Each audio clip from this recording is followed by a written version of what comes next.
So there's a lot of crash outs online, but there's also a lot of people sharing their experiences.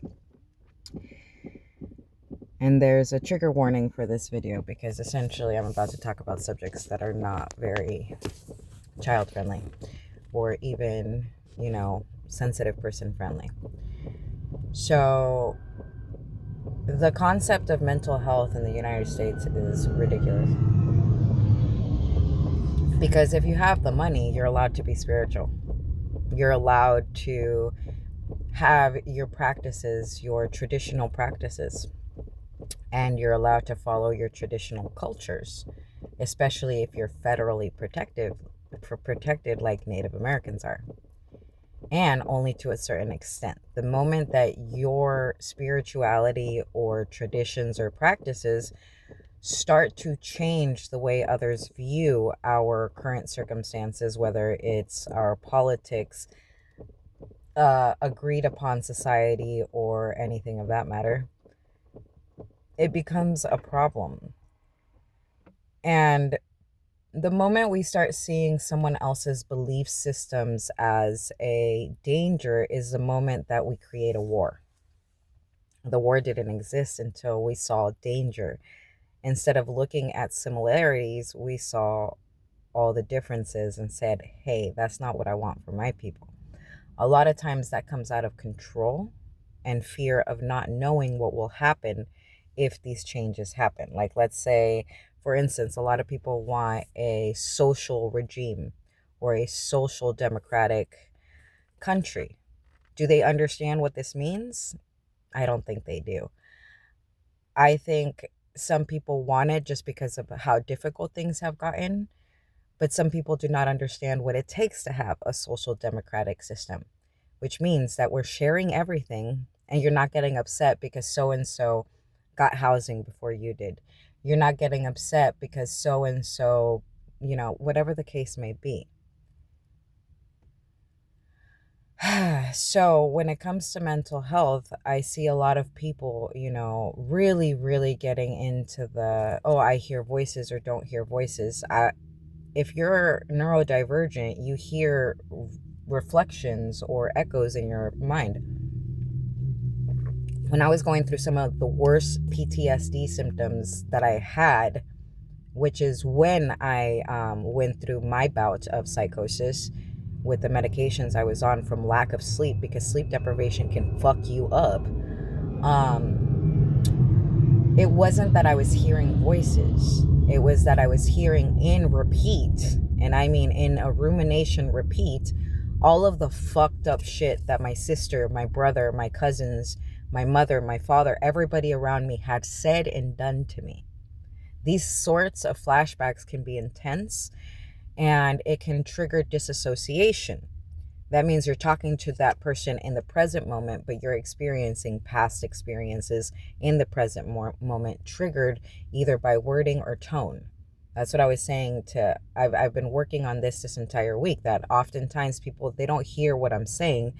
They hear the tone of my voice, or if I start crying, and then they stop listening to what I'm saying and then they want to fix the crying.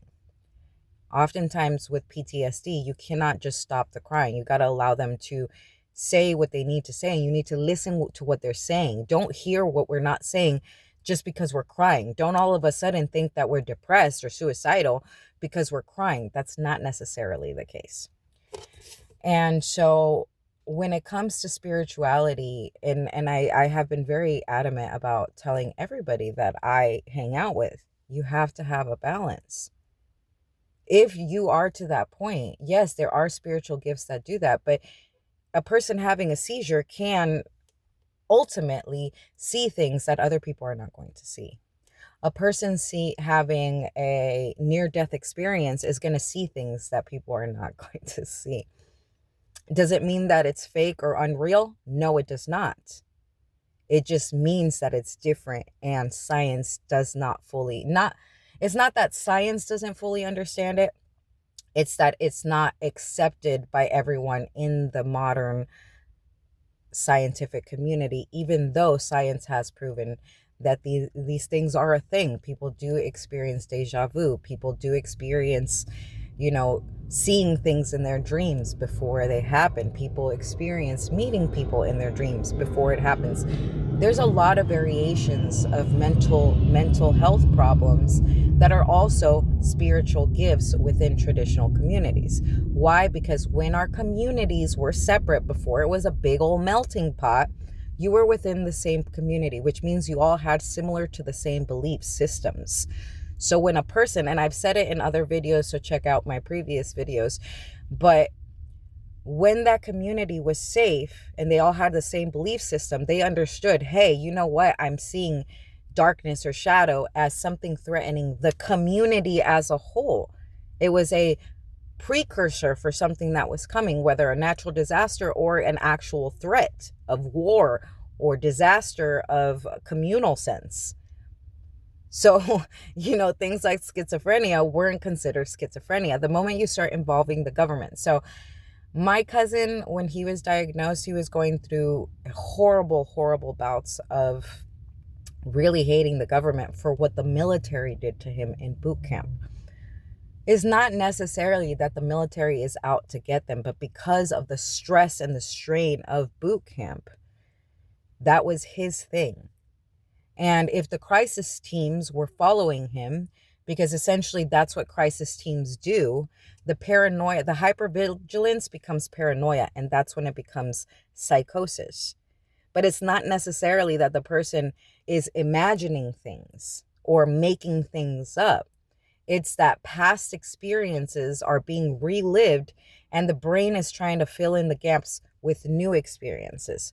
For instance, last year I was being harassed a lot and people would get really close to my car and they try to swerve me off the road a couple times. Those experiences don't necessarily mean that today somebody is trying to harm me. But because I have had past experiences where people have hit me and then not taken responsibility, full out, no, I'm not going to give you my insurance, blah, blah, blah. Like I actually had to fight with DMV that time. And the time before that, I actually lost my license because of drivers not taking responsibility for their part in the accident, even though I took full responsibility the moment that it happened. Those past experiences not only left me not wanting to drive, it took years for me to actually start driving again, but those past experiences come up. Every time someone cuts me off, I go through flashes of that. I have learned to live with it and control it, but that is a hallucination.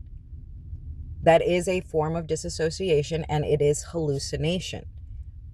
We don't talk about this shit openly because when we talk about openly, people assume, oh, you're having a psychotic break. No, you are not. Delusions, delirium, psychosis, psychotic breaks, they're all different things. They're all similar in nature. Disassociation, similar, sleepwalking is a form of disassociation. They're all similar in nature, but they're all also different. So the moment that you guys start creating these narratives is the moment you start harming people. It's why I tell people, be careful of what spiritual communities you're joining, because some of these people are out to harm you.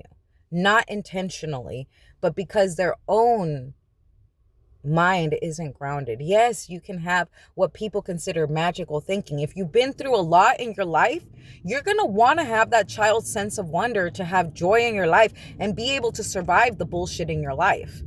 It's not an easy task to survive chronic illness, cancer, or anything like that. So when you start seeing the magic in the world, people get upset about that, especially when they don't see the magic. But a person who does not accept the most darkest instincts in their life will not be able to accept the most magical, miraculous things in their life, because that's impossible. In their minds, that shit is impossible. Until you go through it, until you have an out-of-body experience or a near-death experience or dreams that take you to places that don't exist, you don't know what people are going through. And assuming that person is having a psychotic break after you've been bullying, mistreating them, and abusing them for years, yeah, maybe they are, but you caused it. Because the repetition of that shit, that's what flashbacks are like. And they're really difficult and hard to deal with, especially if you don't have a support system that's understanding within that same concept. A lot of times these these harm reduction teams and crisis teams are actually creating the harm. You're creating the hypervigilance in someone with CPTSD or PTSD because they are asking you for help. And in a way, yes, they're trying to let us live our lives, but at the same time, they're interfering with that living of lives. Because a person who's hypervigilant is always going to notice, is always going to notice. So if they have symptoms that are caused by stress, by added stress, flashbacks that are caused by added stress, or even conditions that get flared up because of added stress, you're actually flaring up their conditions. When they ask you for help, give them the help. Oh, but they don't want to join these programs. Why do you think that is?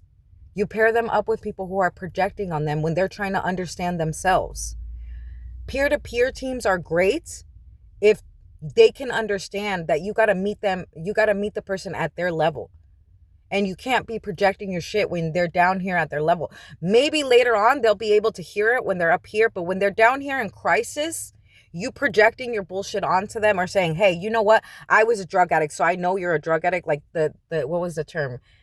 You can't bullshit a bullshitter.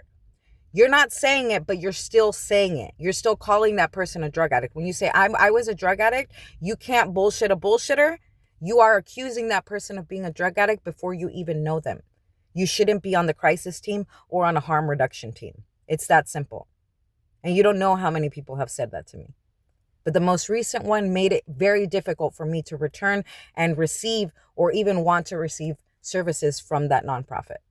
And I hope all of these homeless services get investigated for this bullshit because y'all make it more difficult for us to ask for help. Because by doing what you do to us, you make us not want to ask for help because you misinterpret what's going on in our lives. People are going to cry. If you have PTSD, you're going to cry. You're going to have flashbacks. But we can also handle our flashbacks really, really well if we're not being harmed by other people. Yes, I understand that in some cases people get to the point where they're harming themselves or others. But even then, harm reduction isn't following them around and pushing them into harming themselves or harming others to be able to get them help. Because then it's forced help and they will not participate in their care the way they would if you were making decisions with them and not for them. The moment you make decisions for any mental health, a person in any sort of mental health crisis, they might get the help in that moment and that foundation might stick, but it also might fail. And it's more likely to, if it fails, it's that person is less likely to seek help because now they know that you're going to force them into treatment. They know that you're going to force them into harm. When they took my family's side and harm me that way, it makes it very difficult for me to call the crisis team or anybody to help me. I called friends and they do the same shit to me.